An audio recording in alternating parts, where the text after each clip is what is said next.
Welcome once again, my friends, and thank you for stopping by to listen to an old storyteller.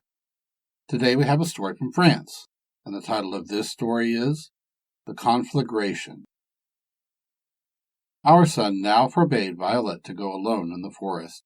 She was no longer allowed to carry him his dinner, so he always returned to the house at midday. Violet never left the farm without Ourson. 3 years after the event in the forest, Ourson saw Violet arise in the morning pale and exhausted. She was seeking him. "Come, come," she said, drawing him along. "I have something to say, something to relate. Oh, come." Ourson was much alarmed and followed her precipitately. "What is it, dear Violet? For the love of heaven, speak to me. What can I do for you?" "Nothing, nothing, dear Ourson. You can do nothing. Only listen to me. You remember the dream I had in my childhood of the toad, the river, the danger? Well, last night I had this same dream again. It is terrible, terrible. Ourson, dear Ourson, your life is menaced. If you die, I will die also." "How? By whom is my life threatened?" "Listen. I was sleeping, and a toad, still a toad, always a toad, came to me and said, 'The moment approaches when your dear Ourson is to resume his natural skin. To you he is to be indebted for this change. I hate him. I hate you. You shall not make each other happy. Our sons shall perish, and you cannot accomplish the sacrifice which in your folly you meditate. In a few days, yes, perhaps in a few hours, I shall take a signal vengeance upon you both. Goodbye, do you hear? Till we meet again." I awoke, suppressed a cry, which was about to issue from my lips, and saw, as I saw on that day in which you saved me from the water, the hideous toad creeping up under the shutter and gazing at me menacingly. It disappeared, leaving me more dead than alive. I arose, dressed myself, and came to find you, my brother, my friend, to warn you against the vengeance of the fairy Furious, and to entreat you to seek the aid of the good fairy Drolette." Our son listened in great alarm. He was not frightened by the fate which menaced himself. He was agitated by the sacrifice which Furious announced, and which he understood but too well. The thought alone of his dear and lovely Violet being muffled up in his hideous bear skin through devotion to him made him tremble, and he preferred death. Our son's anguish was pictured in his countenance, and Violet, who was watching him closely, threw herself upon his neck and sobbed violently. "Alas, my brother, my dear brother, you will soon be torn from me. You who do not know what it is to fear, now tremble. You who comfort me, encourage me, and sustain me in all my fears, have now no word to utter to restore my failing courage. You who have combated the most terrible dangers, now bow your head and are resigned to fate." "No, Violet, it is not fear which makes me tremble. It is not fear which agitates me. It is a word which the fairy Furious has uttered, of which you do not comprehend the meaning, but which I understand perfectly. The threat was addressed to you, my Violet. It is for you I tremble." Violet divined from this that the moment of sacrifice had come, that she was about to be called upon to keep the promise she had made to the fairy Drolette. In place of trembling and shrinking, she felt the most lively joy. She could now at last make some return for the devotion, the incessant watchful tenderness of her dear Ourson could in her turn be useful to him.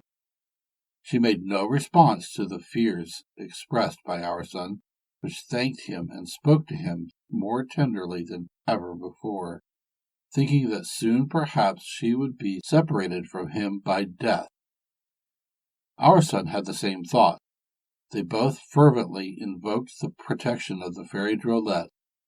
Ourson, indeed, called upon her in a loud voice, but she did not respond to his appeal. The day passed away sadly. Neither Ourson nor Violet spoke to Agnella on the subject of their disquiet, for fear of aggravating her melancholy, which had been constantly increasing as Ourson grew to manhood. Already 20 years old, thought she.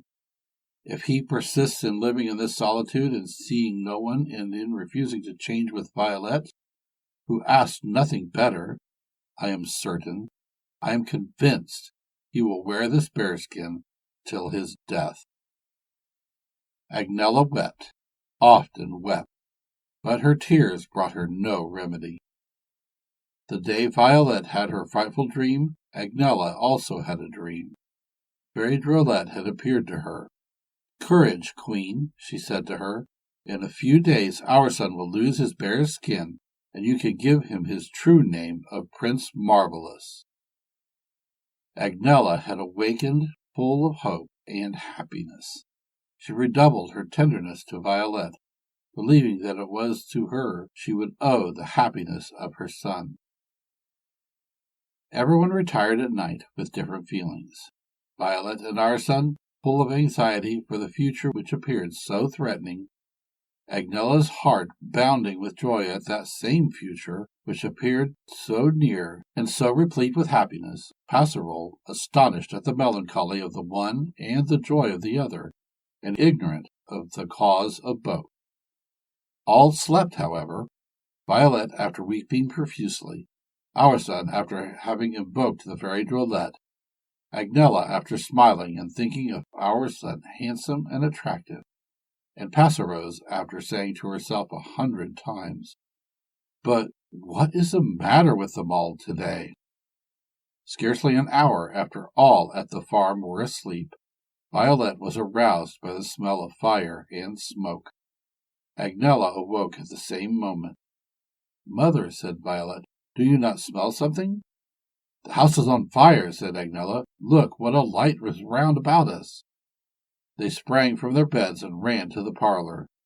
The flames had already taken possession of it and the neighboring chambers. "Ourson! Passerose!" cried Agnella. "Ourson! Ourson!" exclaimed Violet. Passerose sprang half-clothed into the parlor. "We are lost, madam. The flames are all through the house. The doors and windows are firmly closed. It is impossible to open them." "My son! My son!" cried Agnella. "My brother! My brother!" exclaimed Violet. They ran to the doors. All their efforts to open them or the windows were ineffectual. "Oh, my terrible dream!" murmured Violet. "Dear Ourson, adieu forever." Ourson had also been awakened by the flames and smoke. He slept out of the farmhouse and near the stable. His first impulse was to run to the front of the house, but notwithstanding his extraordinary strength, he could not open it. One would have thought that the door would break to pieces under his efforts. It was evidently held fast by the very furious. Ourson sprang upon a ladder and passed across the frame into a granary through an open window, then descended into the room where his mother and Violet were embracing, expecting instant death. Before they had time to recognize him, he seized them in his arms and cried to Passerose to follow him. He ran along the granary and descended the ladder with his mother in one arm and Violet in the other, and followed by Passerose. The moment after they reached the ground in safety, the ladder and granary became a prey to the flames.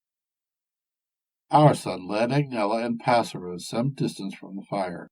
Passerose was self-possessed. She had quite a large package of clothing which she had collected at the commencement of the fire. Agnella and Violet had escaped barefoot and in their night robes, and the clothing brought by Passerose was thus very necessary to protect them from the cold. After having thanked Ourson for saving their lives at the peril of his own, they complimented Passerose upon her forethought. "See," said Passerose, "the advantage of not losing one's senses. Whilst you two were only thinking of your Ourson, I made up this package of necessary things. True, my good Passerose, but what purpose would your package have served if my mother and Violet had perished in the flame? Oh, I know very well that you would not allow them to be burned up alive. Is anyone ever in danger when you are present? Is not this the third time you have saved Violet's life?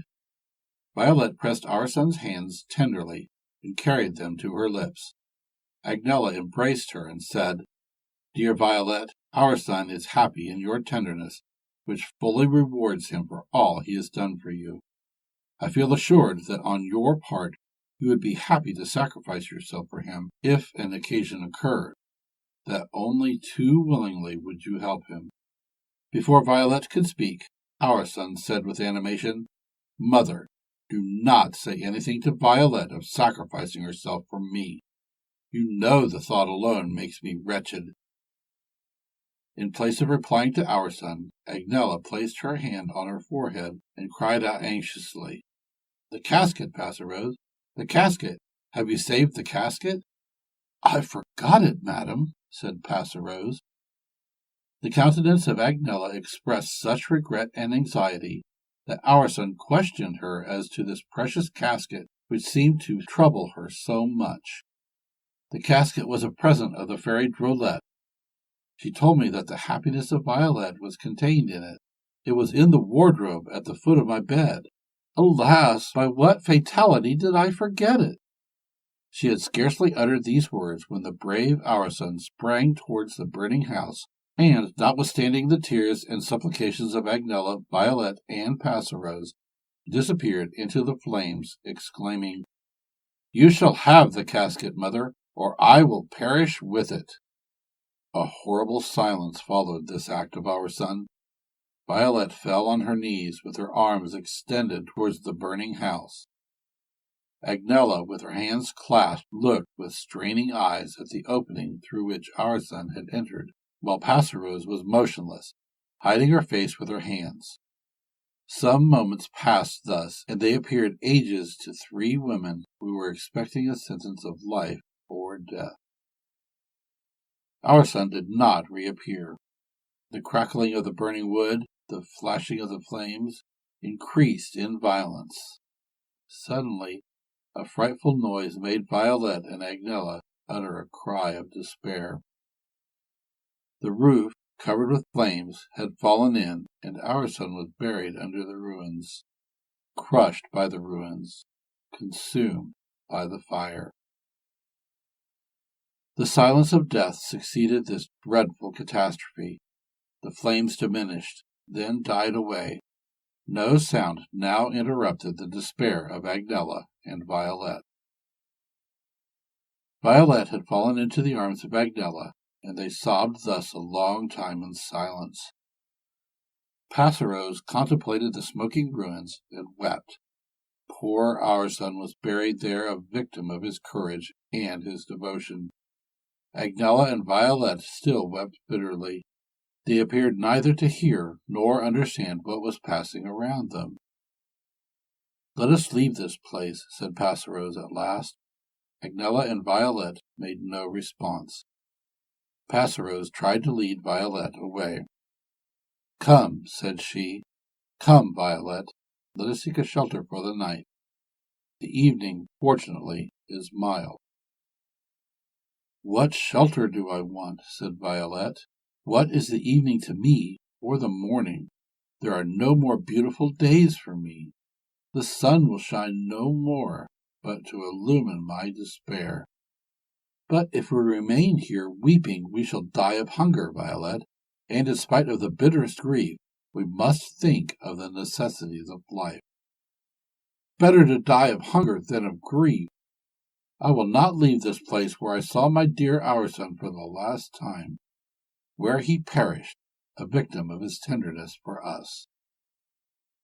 Passerose shrugged her shoulders. She remembered that the stable had not been burned, so she ran there with all speed, milked the cow, drank a cupful of milk, and tried in vain to make Agnella and Violet do the same. Agnella rose and said to Violet in a solemn tone, Your grief is just, my daughter. Never did a more noble or generous heart beat in a human form than Ourson's, and he loved you more than he loved himself. To spare your grief, he sacrificed his happiness and his life." Agnella now recounted to Violet the scene which preceded Ourson's birth, the power Violet had to deliver him from his deformity by accepting it for herself, and Ourson's constant prayer that Violet should never be informed of the possibility of such a sacrifice. It is easy to comprehend the feelings of loving tenderness and regret which filled the heart of Violet after this confidence, and she wept more bitterly than ever. "And now, my daughter," continued Agnella, "there remains one duty to fulfill. That is to give burial to my son. We must clear away these ruins and remove the ashes, and when we have found the remains of our beloved Ourson," sobs interrupted her speech. She could say no more. Thank you once again for listening to this story. If you enjoyed this story, please press that like button. Also, please help an old storyteller out by subscribing to my channel. The next story will be posted in a few days, so until then, may your story continue to be a good one.